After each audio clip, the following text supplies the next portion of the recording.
Jadi jauh sebelum pemilu, beberapa bulan ya, antara 3 sampai antara 5-6 bulan, ada seorang menteri, ini yang powerful, ada yang super powerful, ada yang powerful. Ya, supaya nggak salah image. Ini ditugaskan untuk ketemu Pak Rias Rasyid oleh Presiden Jokowi. Pak Rias Rasyid ditugaskan untuk membujuk Bu Mega agar kepemimpinan PDI Perjuangan diserahkan kepada Pak Jokowi. Ini dalam rangka kendaraan politik tadi untuk 21 tahun ke depan tadi.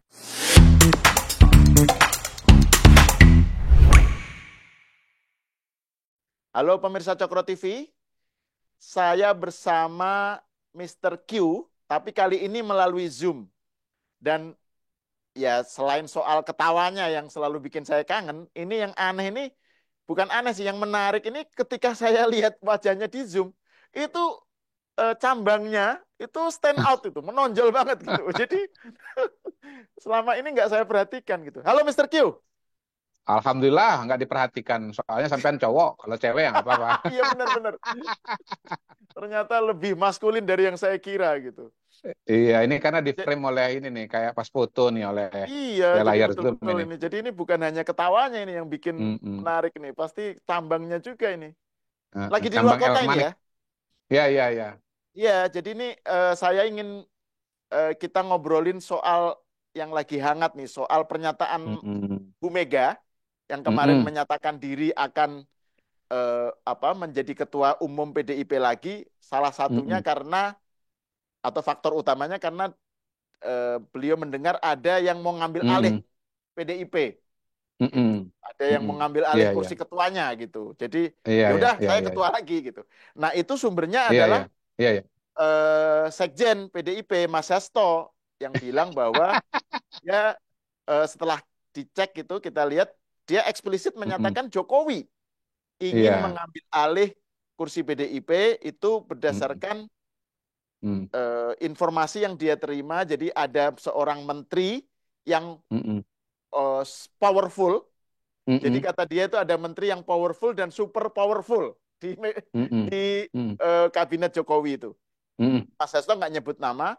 Ada menteri yang powerful minta tolong ke Rias Rasyid, Pak Rias Rasyid, untuk supaya bilang ke Bu Mega agar kursi PDIP itu diserahkan ke Pak Jokowi. Nggak tahu nih bagaimana ininya ini. Nah, yang menarik ada bantahan dari Mbak Puan bahwa itu nggak benar gitu. Ada skenario pengambil alihan itu. Nah, gimana Mr. Q melihat bagaimana kita mesti memahami fenomena ini? Ini kayaknya jadi podcast kita yang paling singkat nih Mas. Soalnya pertanyaan dan jawaban sudah Mas sampaikan semua itu. Karena Mbak Puan udah mengatakan tidak ada tidak ada. Iya, benar. Kan udah selesai. Harusnya langsung wassalam kan? Ini ya. Langsung wassalam. Mas kecepatan loh ngasih jawabannya Mbak Puan itu loh. Tapi nggak apa-apa, begini catatan pertama, tentunya kita harus hati-hati dengan pernyataan Mas Hasto. Nah, menurut saya yang harus hati-hati itu sebetulnya bukan hanya kita sebagai orang di luar, tetapi justru Bu Mega yang harus hati-hati dengan pernyataan Mas Hasto. Kenapa? Karena Mas Hasto ini historikalnya itu sering sekali menyampaikan informasi-informasi yang tidak jelas gitu, dan bahkan hoax. Jadi contoh-contoh yang pro kontra ya, yang ya debatable misalnya begitu, pernah mengatakan bahwa kalau saya nggak salah ingat ya, Pak Prabowo menampar seorang menteri misalnya gitu, itu pernah itu, dan kemudian tidak terbukti. Lalu kemudian yang jelas-jelas hoax adalah ya dalam konteks pemilu kemarin dia mengatakan dengan sangat jelas dan yakin bahwa Ganjar Mahfud itu menang di TPS di luar negeri. Ternyata kan kalah, yang menang adalah Prabowo dan Gibran. Dan yang jelas-jelas paling telak soal hoax adalah mengenai saya sebagai sudah tahu hasil pemilu 16,9% untuk Ganjar Mahfud itu pada tanggal 14 Februari. Padahal yang saya sampaikan itu adalah angka survei Pilpres yang diselenggarakan di Jakarta, dan bukan survei saya sendiri tetapi mengutip lembaga lain gitu loh. Nah, Mas Hasto setahu saya mengambil data itu, atau kayaknya mengambil data itu dari X, dari Twitter gitu loh. Yang jelas-jelas adalah hoax gitu. Jadi saya kan pernah mengatakan bahwa Mas Hasto ini sekjen brutal dan berbahaya serta kasihan bagi PDI Perjuangan. Bagaimana sebuah partai yang sebesar PDI Perjuangan kualitas informasinya sangat-sangat buruk gitu ya, meragukan gitu. Nah, ini kan berlaku ada gium garbage in, garbage out gitu loh. Ya. Kalau orang terdekat pimpinan tertinggi partai politik, dalam hal ini Ibu Mega, mendapatkan informasi yang tidak akurat, nanti yang disampaikan itu adalah sesuatu yang salah. Itu catatan pertama ya, Mas Hal ya. Jadi hati-hati dengan Hasto ya. Triple H, hati-hati Hasto. Gitu. Triple H. Gitu. Jadi elemen yang paling berbahaya, unsur yang paling berbahaya dalam tabel kimia itu harus ditambah H3. Hati-hati Hasto. Itu. Enggak, nah, yang nomor 2 H2DH. Apa itu? Ya itu kan ada dengannya itu. Hati-hati dengan Hasto. Oh. Iya, tapi harus kita singkat, Mas. Hati-hati Hasto triple aja. Nah, yang kedua, sebetulnya pernyataan Ibu Mega itu agak kontradiksi interminis gitu ya. Lepas dari apakah ada memang orang yang mau ambil alih atau tidak.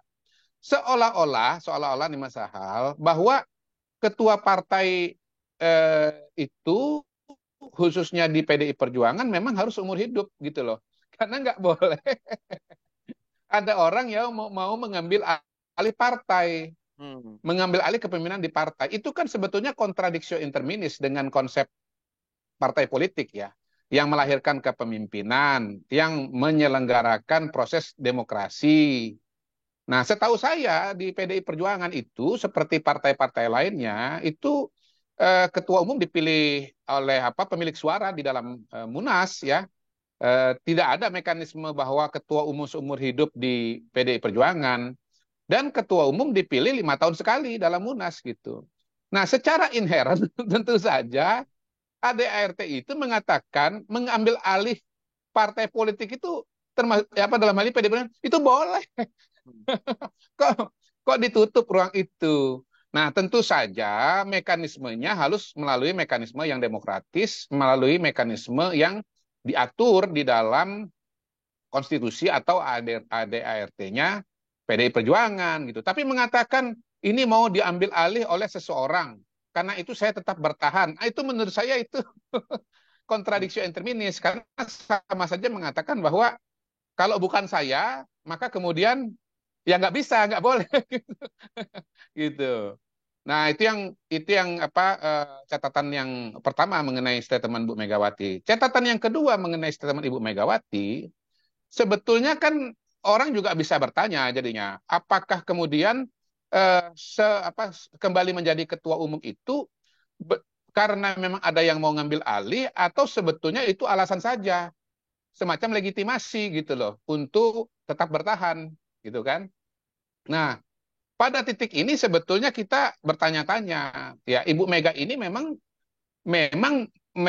mau terus di situ ya, dan mencari berbagai macam alasan untuk bertahan, atau memang ancaman-ancaman itu nyata gitu loh.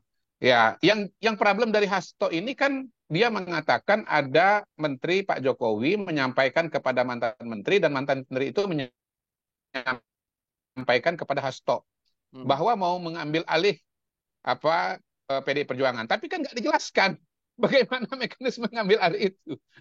Kalau kemudian mengajukan pencalonan diri misalnya, masa nggak boleh kan gitu kan? Mendaftar misalnya, menggalang dukungan kepada para pemilik suara, tentunya harusnya boleh dong, ya toh, sejauh memenuhi syarat, ya. Siapa kek misalnya ketua DPD mana kek gitu, atau misalnya sudah pernah terjadi barangkali di masa lampau di PDI Perjuangan kan pernah ada orang-orang yang pernah mau mencalonkan diri atau men-challenge kepemimpinan Ibu Mega ya. Mungkin misalnya dulu pernah singa saya nih ya, Eros Jarot misalnya. Kemudian Noviantika Nasution, Laksamana Soekardi, dan kawan-kawan. Pernah juga kalau tidak salah itu ya di dalamnya juga ada almarhum Arifin Panigoro, ya. Saya lupa nih persisnya. Yang akhirnya kemudian eh, lupa ya saya persis catatan sejarahnya. Apakah kemudian betul-betul bisa masuk dalam pemilihan atau tidak bisa masuk akhirnya? Dan kemudian memutuskan keluar untuk mendirikan partai politik sendiri. Lepas dari kemudian mereka mendirikan partai politik sendiri dan tidak berkembang atau tidak berhasil, itu soal lain gitu loh. Ya. Tapi sebetulnya upaya mengambil alih dalam tanda kutip ya, atau merebut kepemimpinan ketua partai itu menurut saya sesuatu yang niscaya ya. Namanya partai politik kan bukan kerajaan. Ya. Kerajaan yang turun menurun aja ada upaya untuk ngambil alih kok. Apalagi partai politik yang memang notabene adalah sistem demokrasi. Kemudian ya di situ memberikan ruang untuk terpilih gitu. Jadi menurut saya sebetulnya statement dari Ibu Megawati itu justru menimbulkan pertanyaan besar bagi kita mengenai mekanisme demokrasi yang berjalan di PDI Perjuangan. Karena Bu Mega itu punya pemikiran bahwa karena ini mau diambil alih orang lain, maka dia tetap bertahan. Artinya kan sedang mengatakan bahwa kalau bukan saya nggak bisa dan nggak boleh gitu. Gitu Mas Ahal. Menurut saya ini penting sekali untuk kita memahami alam pikiran Ibu Mega dan PDI Perjuangan gitu. Ya. Kalau soal Nah, Hasto ya secara sanad kan sudah sangat lemah. Nah, itu Ya menarik. kan? Barusan saya mau bicara malah keduluan. Barusan saya mau bicara soal sanad. Ini kan iya. Kalau gitu Mas Ahal yang jelaskan gimana soal sanad itu sebetulnya gimana? Jadi sanad itu adalah rantai transmisi penyampaian berita, gitu ya. Kalau dalam hadis.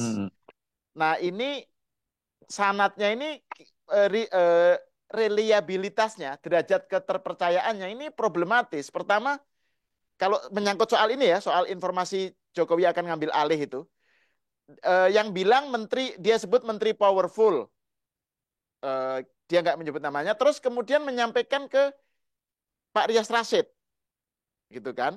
Ini terus Pak Rias Rasyid untuk menyampaikan ke Bu Mega. Ini jadi bukan Pak Hasto mendengar sendiri dari Pak Jokowi misalnya, dia mendengarkan sendiri nggak tahu dari mana. Tapi ini ada rantai transmisi yang harus dicek satu-satu gitu loh sebelum untuk sampai pada kesimpulan bahwa memang Pak Jokowi pengen ngambil alih gitu. Ini kan menteri powerfulnya siapa?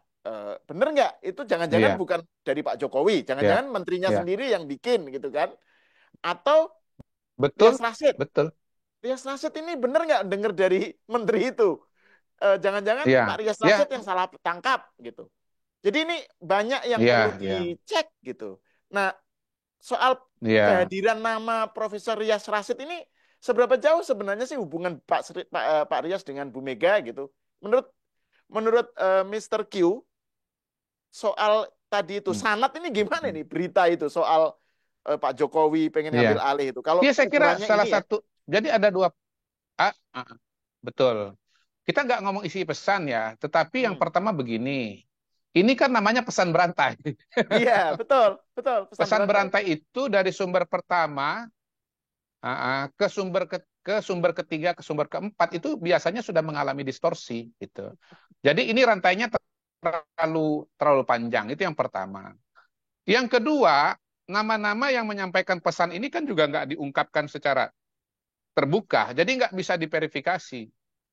Siapakah nama Menteri Jokowi itu yang powerful itu, ya? Apakah betul dia menyampaikan kepada Rias Rasyid atau kepada yang lain, ya? Dan seterusnya. Nah, yang ketiga, kan kalau pemahaman saya itu begini sebetulnya nih. Ini ada beberapa pemahaman juga. Jadi dari menterinya Jokowi kepada mantan menteri, kepada Hasto kepada Bu Mega. Itu kalau saya pahami seperti itu.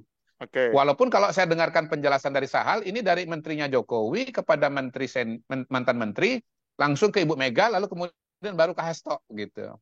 Tapi yang jelas, yang menyampaikan ini kepada publik adalah Hasto. Hasto ini adalah perawi yang lemah, yang meragukan. Betul. Sanad itu kan, hadis itu kan ada hadis yang soheh, ada yang apa istilahnya, doif ya. Maudhu itu palsu. Maudhu, ya. Jadi ada yang sohih, ini kan tergantung. Valid. Ya. Kalau yang doif itu lemah. Kan ada kriteria perawi kan, orang yang menyampaikan sanad kan. Betul. Ada kriteria-kriterianya kan. Gitu. Ya. Jadi orang ini sejarahnya mengatakan data apa adanya, ya, informasi yang benar, atau sebetulnya track recordnya selama ini tidak akurat gitu. Nah, per hari ini saya katakan akumulasi dari statement-statement yang muncul setidaknya dalam konteks 2023, 2024 itu yang disampaikan Mas Hasto itu semuanya apa tadi, hadis palsu dalam tanda kutip. Hadis palsu. Hoax itu kan hadis palsu. Ya Betul, toh? betul. Ya. Jadi dulu namanya hadis palsu, sekarang namanya hoax. Sama-sama berawal dengan hurufan H. Iya, iya, iya, iya. Gitu. Jadi ya bagaimana sebetulnya kita mau menanggapi informasi semacam ini. Nah, informasi semacam ini menurut saya kontraproduktif karena pertama, dia menimbulkan keresahan di masyarakat, ya kan? Wah, tuding menuding yang tidak jelas gitu. Nah, yang kedua sebetulnya membuat tadi kita punya penilaian bahwa oh, rupanya di PDI Perjuangan itu kadar demokrasinya sangat-sangat rendah gitu. Karena begitu ada yang mau jadi ketua umum, Bu Meganya langsung ancang-ancang dan pasang apa namanya kuda-kuda bahwa ini saya nggak akan keluar dari sini. Gitu. Nanti tolong pemirsa netizen ya cek itu sejarah kepemimpinan di PDI Perjuangan ya. Siapa saja yang pernah men-challenge istilahnya kepemimpinan Ibu Megawati dan apa yang terjadi pada mereka. Dan tolong dikaitkan apa yang terjadi pada mereka itu dengan statement Ibu Mega sekarang gitu. Apakah ada benang merahnya atau ada benang putusnya? Apakah ada semacam pola pikir yang sama atau memang ada perubahan pola pikir pada cara PDI Perjuangan atau Ibu Mega dalam melihat kepemimpinannya di PDI Perjuangan gitu. Harusnya ya kalau ada mekanisme pemilihan ya secara reguler, ya pintu untuk kontestasi itu kan dibuka saja gitu loh. Pintu kontestasi itu dibuka saja, jangan ditutup dari awal gitu. Kan memang kalau kuat kan pasti menang juga kan gitu loh. Tapi jangan ditutup sama sekali. Dan jangan alasannya saya masih jadi ketua umum karena ada yang mau jadi ketua umum juga. Itu kan sama dengan mau jadi ketua umum seumur hidup kan, otomatis kan selama masih ada saya akan jadi ketua umum. Karena kalau ada yang mau merebut berarti itu nggak benar kan gitu. Jadi ini loh, ini secara sadar atau tidak sadar sebetulnya Mas Sahal, ini Ibu Megawati dan Mas Hasto itu sedang mengungkap apa namanya isi benak mereka gitu loh mengenai kepemimpinan di PDI Perjuangan, dan kesimpulan saya adalah PDI Perjuangan itu adalah partai yang nir demokrasi kalau kita bicara suksesi kepemimpinan gitu loh. Ini tentu kontraproduktif dan ini adalah kontradiksi interminis dengan nama partainya, Partai Demokrasi Indonesia Perjuangan gitu. Tertutup itu untuk mungkin demokrasinya demokrasi demokrasi terbatas ya. Pokoknya di bawah ketua umum boleh, tapi di atas enggak. Gitu. Pemilihan calon ketua itu boleh di tingkat kabupaten kota, DPC ya, boleh juga di tingkat DPD misalnya. Tetapi kalau nasional nggak boleh, kan akhirnya implikasinya begitu terjemahan kita. Ya kalau ada yang punya terjemahan yang lain ya silakan. Tetapi kan ini terjemahan kita atau terjemahan saya kalau kita memaknai statement Ibu Megawati. Saya sebetulnya pengen ngurus keluarga. Saya capek. Tapi karena mau ada yang jadi ketua umum juga, maka saya tetap bertahan di sini. Lah itu kan artinya seumur hidup. Gini loh, kalau Anda ketua partai, seumur hidup Anda berhadapan dengan tantangan yang konstan terhadap kepemimpinan Anda. Itu dialami oleh semua ketua partai. Ini nih Bang Zul nih, Zulkifli Hasan ketua umum PAN ya. Sekarang mau ada Munas. Dia berhadapan dengan tantangan. Dia harus baca kan siapa yang kira-kira juga mau maju gitu loh. Nah, siapa yang akan dihadapin? Sejarah PAN misalnya. Sebelum ini ya, Zulkifli Hasan berhadapan dengan siapa namanya? Mulfahri Harahap. Sebelumnya lagi tidak ada pemilihan karena sudah terjadi kesepakatan antara Hatta Rajasa dengan Amin Rais misalnya gitu. Kemudian sebelumnya ada Sutrisno Bahir ya. Kemudian misalnya di mana partai yang PKB misalnya. Cak Nur Gus Dur. Cak Imin dulu memperebutkan kepemimpinan di PKB berhadapan dengan Gus Dur. Lalu kemudian Cak Imin tiap 5 tahun sekali berhasil mengelola sedemikian rupa bahwa ya dia terpilih kembali gitu. Nah, tapi kan Caimin nggak ada ngomong, saya tetap maju karena ada upaya orang mengambil alih kepemimpinan. Nggak ada dia ngomong. Tiap muktamar ya dijalanin aja muktamar, tapi dia nggak pernah keluar pernyataan seperti itu gitu loh.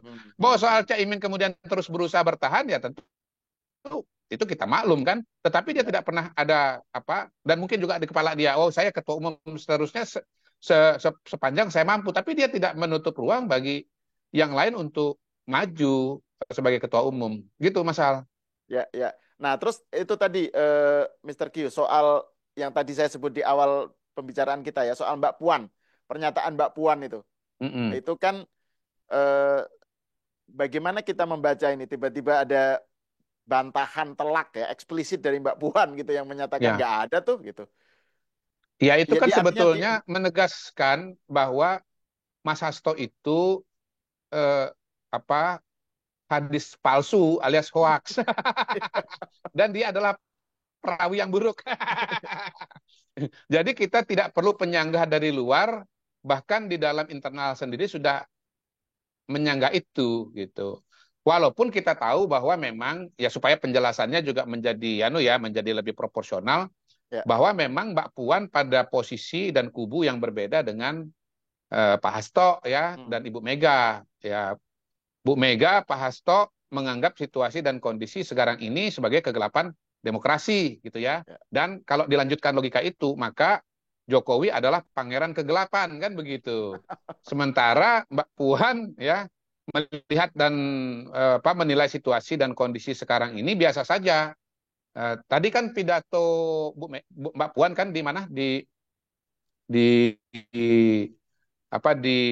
sidang umum MPR ya. Saya kebetulan nggak mengikuti secara detail karena lagi mundar-mandir sana sini. Tetapi setahu saya ya Mbak Puan ya eksplisit mengakui bahwa atau mengucapkan selamat bahwa kepada Prabowo dan Mas Gibran gitu. Artinya ada penerimaan di situ. Walaupun Mbak Puan kabarnya di pidato juga ada bicara soal masalah-masalah demokrasi, masalah-masalah pemilu dan seterusnya. Tetapi sudah diterima. Nah, kalau kita bagi menjadi dua kategori sederhana, barangkali Bu Mega dan Mas Hasto ini adalah kelompok yang tidak atau belum move on. Nah, sementara Mbak Puan adalah kelompok yang sudah move on gitu. Sehingga akhirnya ya sikap politiknya menjadi berbeda. Tapi apapun dasarnya ya kita orang tidak bisa membantah bahwa Mbak Puan itu juga ordalnya PDI Perjuangan gitu. Sehingga statement Mbak Puan itu juga punya validitas ya kalau mau kita ambil karena dia adalah ordal. Mas Hasto ordal secara organisasi, Mbak Puan ordal secara organisasi dan secara kekeluargaan gitu. Jadi kalau ditanya Mbak Puan itu perawi yang andal atau tidak ya silakan saja. Ya, yang satu punya legitimasi organisasi, Mas Hasto, yang satu lagi punya legitimasi organisasi dan keluarga yaitu Puan Maharani gitu. Nah, kalau silakan pakai pemirsa yang memberikan penilaian. Kalau pakai kategorinya Mas Hasto tentang menterinya Pak Jokowi kan dia bilang ada yang menteri powerful dan super powerful. Nah ini Mbak Puan ini kalau Mas Hasto ini ordal, kalau Mbak Puan ini super ordal. Kalau super ordal. Orang dalam. Ya. Walaupun secara kekuatan politik pada hari ini saya lihat Mas Hasto barangkali di atas Mbak Puan ya. Pengaruhnya kepada Ibu Megawati. Ya. Salah satu buktinya kan kemarin atau perkembangan sejauh ini ya pernyataan Bu Mega kan masih konfrontatif ya toh. Yang kedua kabinet atau susunan pengurus di DPP PDI Perjuangan direshuffle oleh Bu Mega. Dimasukkan nama-nama orang yang kategorinya tidak move on atau kategorinya kontra kegelapan demokrasi ya. Bahkan beberapa jabatan itu kan istilahnya dibelah. Mas Bambang Pacul pemenangan pemilu lalu dibagi dua, pemenangan pemilu legislatif Mas Pacul, pemenangan eksekutif Deddy Sitorus. Kita tahu bahwa pemenangan legislatif tugasnya sudah selesai, eksekutif masih berjalan karena ada pilkada. Lalu kemudian yang menjadi ketua bidang eksekutif adalah Deddy Sitorus yang notabene orang dekatnya Mas Hasto yang narasinya juga selama ini keras, kritis kepada pemerintah kan begitu kan, termasuk mazhab pangeran kegelapan tadi itu gitu. Jadi kalau kita bicara posisi politiknya Mas Hasto pada hari ini ya harus diakui Mas Hasto itu kan di atas angin gitu loh. Ya Nah, tadi malam kan ada perkembangan yang sangat menarik ya. Bagaimana Pak Prabowo menerima Surya Paloh, Ketua Umum Partai Nasdem, menyatakan bergabung. Kemudian ketemu Pak Mardiono, P3, gabung juga. Lalu ada Ketua Umum Perindo yang baru, Ya, siapa? Angela, kalau nggak salah ya. Angela, ya. Angela Tanu Sudibyo. Dan terakhir kan ada wartawan yang bertanya kepada Pak Prabowo, Pak Prabowo, jadi berarti ini meninggalkan PDI Perjuangan ya? Gitu. Dan menarik dijawab oleh Pak Prabowo. Menarik loh, menarik banget loh beliau jawab. Beliau mengatakan begini, saya juga bingung siapa yang meninggalkan siapa. Sambil begini, ya menurut saya sih itu kan kalau kita terjemahkan ya, ya Pak Prabowo mengatakan bahwa yang meninggalkan Koalisi Indonesia Maju atau nggak mau gabung itu adalah Ibu Mega gitu loh, PDI Perjuangan. Kemarin kan juga ada pertanyaan tuh, salah satu topik itu PDI Perjuangan meninggalkan atau tidak mau bergabung. Saya jawab nggak mau bergabung kok, ya. Dan bukan hanya di tingkat nasional tapi juga di tingkat daerah. Dan pada hari ini antara politik di tingkat nasional, antara pemilu legislatif, pemilu eksekutif, kan saya sudah katakan satu tarikan napas dengan pilkada gitu loh. Jadi ada upaya sinkronisasi antara penyusunan kabinet atau pemerintahan dengan penyusunan calon-calon di pilkada gitu. Nah, contoh yang saya pakai kan misalnya di mana kemarin itu, kalau tidak salah di Sumatera Utara itu. Ada partai-partai, ada 4 partai yang kursinya sama-sama 14, sorry, Banten, 4 Banten kalau nggak salah ya, punya kesempatan Ade Sumardi untuk berkoalisi dengan partai yang lain, tapi kemudian kan nggak berkoalisi gitu loh. Kenapa? Karena mungkin nggak mau bergabung dengan pemerintahan di tingkat pusat, sehingga partai-partai yang lain juga ragu-ragu untuk bergabung dengan PDI Perjuangan. Gitu. Jadi ya statement Pak Prabowo itu dan gesturnya, menurut saya harus dibaca gesturnya nih lebih besar. Gini. Nah itu kan, itu artinya kan ya bukan saya nggak mau Ya. ngajak, tapi yang sananya nggak mau gabung gitu. Mas Al. Ya, nah ini menarik nih soal gestur Pak Prabowo, terus kemudian pernyataan beliau ya. Tapi ini saya mau ngaitkan juga dengan tadi yang Mr. Q bilang bahwa ada kubu yang di PDIP, ada yang kubu yang masih belum move on, ada yang masih yang sudah move on gitu ya. Nah ini kan kalau kita letakkan peristiwa pernyataan Bu Mega ya dalam konteks peristiwa politik yang sebelumnya kan ada gonjang-ganjing gonjang-ganjing mengenai Golkar gitu loh.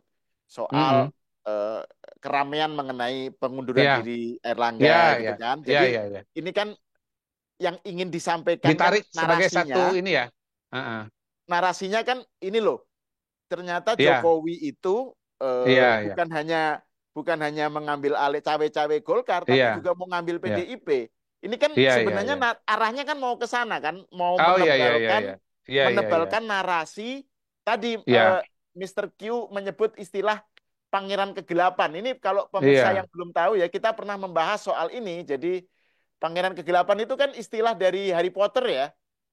Harry Potter ya. Iya, jadi ini supaya Rekan J.K. pemirsa Rowling. Voldemort. Viewers tidak kok Mr. Q nyebut Pangeran Kegelapan itu. Jadi ini refernya kan ke bahwa narasi PDIP, narasi yang belum move on itu adalah bahwa demokrasi dalam kegelapan apa gitu kan. Nah, jadi ini arahnya kan ke situ ya, Mr. Q ya, bahwa ingin menunjukkan tuh Jokowi bukan hanya ngambil Golkar loh, dia juga mau ngambil PDIP gitu ya. Ya, saya alhamdulillah sudah khatam semua serial Harry Potter. Baik buku maupun filmnya, dan itu saya kira salah satu buku cerita terbaik sepanjang masa ya. Luar biasa kemampuan imajinasi seorang J.K. Rowling gitu kan. J.K. Rowling gitu sangat-sangat inspiratif. Dan di buku Harry Potter itu dia kan menggambarkan 2 kelompok penyihir ya, penyihir putih dan penyihir hitam kan gitu. Nah, penyihir hitam itu dipimpin oleh seseorang yang disebut Pangeran Kegelapan. Namanya Voldemort, julukannya Pangeran Kegelapan gitu. Nah, jadi ya itulah persepsi yang ada di kepala Ibu Mega dan Mas Hasto dan PDI Perjuangan, sebagian paling tidak ya di PDI Perjuangan pada hari ini, bahwa mereka adalah penyihir putih dalam tanda kutip ya, sementara yang di luar itu adalah penyihir hitam gitu. Jadi Koalisi Indonesia Maju itu penyihir hitam, pangeran kegelapan. Ya. Nah, sebetulnya narasi itu, Mas, narasi itu bahkan diperpanjang lagi ke Partai Demokrat. Karena kan pernah terjadi konflik juga di Partai Demokrat. Nah, pada titik itu saya malah menegaskan bahwa tudingan ini adalah tudingan yang salah. Kenapa? Kalau kita bicara Demokrat, walaupun waktu itu ada tudingan bahwa ini ada peran Pak Jokowi, tidak ada sedikit pun peran Pak Jokowi. Kenapa? Satu ya, saya tahu persis tuh siapa-siapa aja yang bergerak. Motor-motornya adalah mantan-mantan Demokrat yang tidak puas dengan kepemimpinan di Demokrat. Yang notabene adalah Mas AHY pada waktu itu. Transfer kekuasaan dari Pak SBY ke AHY itu mengganggu ya sikap dan posisi dari beberapa orang sehingga terjadi perlawanan. Nah, kelompok orang ini membayangkan, mengimajinasikan bahwa ketua umum yang tepat sebagai pengganti SBY itu bukan AHY, tapi Muldoko. Kenapa? Sama-sama senior, sama-sama pernah menjabat di pemerintahan, sama-sama jenderal. AHY mayor. Ini cerita belum jadi menteri ya, nggak punya pengalaman di pemerintahan, ya. Mayor itu mungkin maksimal kalau di tentara apa, kompi kali barangkali ya, bukan memimpin orang banyak lah, kira-kira begitu.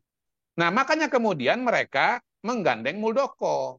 Pak Muldoko diajak jadi ketua partai, orang lain yang kerja, ya mau-mau aja lah. Ini kan namanya rezeki nomplok gitu aja. Siapa orang rezeki nomplok gitu. Nah, kelompok ini berpendapat atau punya perasaan bahwa kalau menggandeng Muldoko karena dia KSP, Kepala Staf Presiden, maka P-nya ini Presiden ini otomatis akan mendukung. Padahal enggak. Iya, kenapa Pak Jokowi itu sendiri punya pemikiran enggak ada gunanya, malah berbahaya kalau semua partai politik itu masuk pemerintahan masa hal. Karena dia tahu tidak mungkin memuaskan semua pihak. Pada hari ini kan pidato, Pak Jokowi pidato minta maaf kepada hati yang apa terluka apa gitu atau yang belum puas lah kira-kira begitu kan? Karena dia sadar penuh gitu loh bahwa tingkat kepuasan dia itu nggak bisa 100% Mas. Maksimal 80% berapa? 82 apa 83 gitu. Apa 84 gitu yang paling tertinggi yang pernah dia capai gitu. Nah 20%-nya lagi kan nggak ke dia gitu, nggak puas gitu. Nah dia tahu yang 20% ini perlu penyaluran. Karena kalau enggak tumpah menjadi oposisi jalanan gitu loh. Tapi kalau ada di DPR gitu ya, ada yang oposisi dalam tanda kutip ya, karena kita sistem presidensial tidak mengenal konsep oposisi sebagaimana yang dikenal dalam sistem parlementer, itu sebetulnya dibutuhkan juga untuk orang yang puas. Karena kalau karena ada partai oposisi, maka mereka mengkritik pemerintah, mereka merasa sudah terwakili. Begitu ada yang protes, udah benar tuh. Oke deh, gue balik kerja lagi. Karena kalau nggak ada yang protes, DPR yang nggak lihat, dia protesnya ini gerundel terus, akhirnya dia nggak jadi kerja, dia turun ke jalan gitu loh. Itu saya harus kasih tahu itu, Bapak Jokowi itu paham betul dengan demokrasi. Ya, untuk efektivitas pemerintahan dia perlu koalisi besar, karena koalisinya kalau terlalu kecil nggak jalan, program nggak jalan, tapi dia tahu nggak perlu dimasukkan semua gitu. Nah itu kesalahpahaman atau kesalahan konsepsi yang terjadi dan dikait-kaitkan dengan apa yang ya dirasakan terjadi pada PDI Perjuangan gitu, yang sebetulnya sanatnya itu lemah tadi itu, ya hadis palsu, nah itu dia, nah itu dia.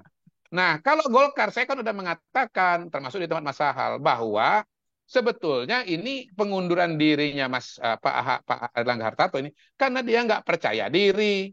Ya kalau dia nggak percaya diri itu salahnya dia sendiri kan, karena sebagai nahkoda kapal yang mengarungi samudra luas, dia nggak ngerti baca arah angin, ya angin ke kanan dia ke kiri, nggak bisa baca arus, ada arus ke utara dia ke selatan, dia nggak bisa baca batu karang.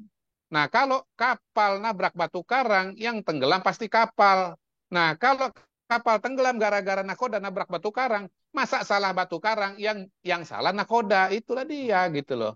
Jadi ini karang itu kan dia memang udah ada di sana, angin itu kan sudah ada di sana, di bagian dari fenomena alam gitu loh. Ya kan Anda harus pandai membaca fenomena alam. Anda kan nakoda kapal besar, kapal induk yang namanya Golkar. Anda kan harus baca itu supaya apa? Supaya perjalanannya berjalan lancar. Jadi jangan disalahin orang mengundurkan diri kok gitu. Kalau saya lebih jauh lagi bilang, saya menyayangkan Pak Erlangga, tarung aja di Munas sana nanti. Dan dengan cara seperti ini kan sebetulnya kan playing victim gitu loh. Jadi ini narasi Jadi sebetulnya Sorry, Ya, terus lanjut, Mas. ini apa? Ya, nggak cerita mengenai PDI Perjuangan kita ragukan, cerita mengenai Demokrat saya konfirmasi salah total, ya, Hmm. 1000% saya yakin bahwa itu salah, karena saya tahu, saya lihat pelaku-pelakunya. Hmm. Hmm. Ya. Gitu. Soal Golkar, itu ya penjelasan saya. Golkar ini jangan disamakan dengan partai yang lain. Golkar ini genetikanya adalah pemerintahan, kekuasaan. Ya. Kalau melawan atau tidak menjadi bagian dari kekuasaan, terjadi pemberontakan internal. Hmm. Contohnya apa? Abu Rizal Bakri 2014 nggak mau gabung pemerintahan, justru perlawanan dari dalam. Itu. Ya, ya. Dan ini narasi semacam ini dilanjutkan lagi, Mr. Q, dengan soal PKB. Jadi ini kan kemarin kan PBNU, kepemimpinan PBNU itu kan bertemu Pak Jokowi. Kemudian kan ada rame soal PBNU mau mengambil alih Ya, PKB dan macam-macam ya, kan. Terus ya. kemudian narasinya kemarin meletus balon merah, balon kuning. Ini sebentar lagi Mm-mm. meletus balon hijau katanya. Gitu. Nggak, Jadi ini narasinya intinya adalah bahwa Jokowi itu mengambil alih, tukang ngambil alih partai lah gitu, ngambil alih Demokrat, mm-mm. ngambil alih Golkar, Mm-mm. pernah ngambil alih Iya, PDIP, terus sekarang mau ngambil alih PKB iya, gitu. Jadi itu narasi yang mau dikembangkan iya. sebenarnya. Dan Iya itu kan nggak ternyata ada asap tiap kalau nggak kasus ada api. beda gitu ya. Ah, ah. Konflik atau keributan di PKB itu kan sudah lama ya. Hmm. Jangan lupa loh, yang namanya Muhaimin Iskandar, walaupun dia sudah terpilih beberapa kali, lahir dari sebuah konflik besar dengan tokoh besar yang namanya Gus Dur. Jas merah. Jangan sekali-sekali melupakan sejarah. Nah, gitu. Jadi Muhaimin itu kalau dia konflik sampai sekarang, konfliktual sampai sekarang, itu memang beliau itu lahir dari tanah sengketa, Bos. Kepemimpinannya itu lahir dari proses sengketa yang panjang sekali dengan Gus Dur. Siapa Gus Dur? Keturunan pendiri Nahdlatul Ulama, mantan PBNU. Siapa yang melahirkan PKB? Gus Dur. Nah, ketika NU ini melahirkan institusi yang namanya PKB, ya, maka secara otomatis ada dua kepala di situ, kepala NU dan kepala PKB. Nah, kalau sudah beda kepala, yang namanya perbedaan, cara berpikir, cara melihat, bicara target, itu hampir-hampir selalu pasti akan terjadi. Tinggal derajatnya saja. Nah, pada hari ini ya saya melihat derajat perbedaannya itu besar sekali gitu loh. Kalau di kepengurusan PBNU ketika siapa namanya Said Agil Siraj ya dengan Muhaimin itu dekat. Ini kepala beda nih, kepala PBNU dengan kepala PKB ini dekat Ya. gitu. Tapi begitu kepala PBNU-nya adalah Yahya Stakuf ya, kemudian kepala PKB-nya masih Muhaimin Iskandar, ini beda banget Ya. gitu. Jadi sebetulnya kalau kita bicara PKB, ini adalah konflik lama. Jangan dilihat hanya pada hari ini. Gitu dengerin Mister Q, panjang lebar, analisa lengkap, jauh ke belakang. Gitu dia gitu. Nah, orang kalau paham itu, orang maklum-maklum aja bahwa ini adalah bom waktu. Oh. Bom waktu gitu. Bom waktu. Iya. Dan lihat juga sejarah. Pak Muhaimin itu nyaris-nyaris hampir selalu berkonflik dengan semua sekjennya atau mantan sekjennya. Lihat aja tuh. Ya, Kenapa ya. bisa begitu? Ya kan? Tanya kenapa. Nah, ini netizen lagi nih. Tolong bantu kami di sini uraikan. Ya, kenapa hubungan antara ketua umum dengan sekjen-sekjen sebelumnya di PKB itu hampir-hampir selalu konfliktual. Terakhir ini bahkan frontal sekali kan dengan siapa tuh namanya? Lukman Edi ya kalau nggak salah ya. Ya, ya, Lukman betul. Edi itu kan konfliktual dan keras sekali gitu loh. Jadi ya kalau misalnya nanti terjadi dinamika, ini adalah bom waktu yang meletus pada waktunya gitu. Semua itu kan ada momentumnya. Kenapa sekarang ya? Karena puncaknya sudah sampai di artinya gini, daya tahan karet itu ya, balon ini kan ada batasnya. Pada titik mungkin 5 tahun masih tahan, 10 tahun masih tahan, mungkin 15 atau 20 tahun pecah juga dia di situ gitu loh. Oh, itu konflik lama itu antara siapa namanya? Antara PBNU dengan Muhaimin itu lama. Bahkan seingat saya zamannya Kiai siapa? Uh, siapa tuh? Uh, uh, Salahuddin Wahid, ya kan? Apakah saya lupa konstelasinya? Apakah waktu Salahuddin Wahid dengan dengan Hasim misalnya, mau melawan Said Agil Siraj misalnya, waktu itu kan sudah terjadi beda antara PBNU dengan PKB. Jadi perbedaan antara PKB-nya Muhaimin dengan PBNU ini udah lama Mas Ahal gitu loh. Jadi ini salah kalau orang lihat wah ini adalah bagian dari konspirasi. Ya itu cara pandang yang sempit dan tidak komprehensif gitu loh dalam melihat dinamika di masing-masing partai politik. Larinya kemudian salah Jokowi gitu ya, Salawi itu semua salah Jokowi. Jadi oke, Mr. Q, terima kasih atas diskusinya. Sama-sama. Dan selamat melanjutkan acaranya di luar kota yang sekarang. Thank you. Ini menjelang proklamasi ya. Jadi ini penting lah merayakan Indonesia dari luar Jakarta. Dari luar Jakarta. Makasih Mas, sampai ketemu lagi. Oke, makasih. Pemirsa, sampai di sini dulu. Kita bertemu lagi di periode berikutnya. Kita bertemu lagi di acara berikutnya.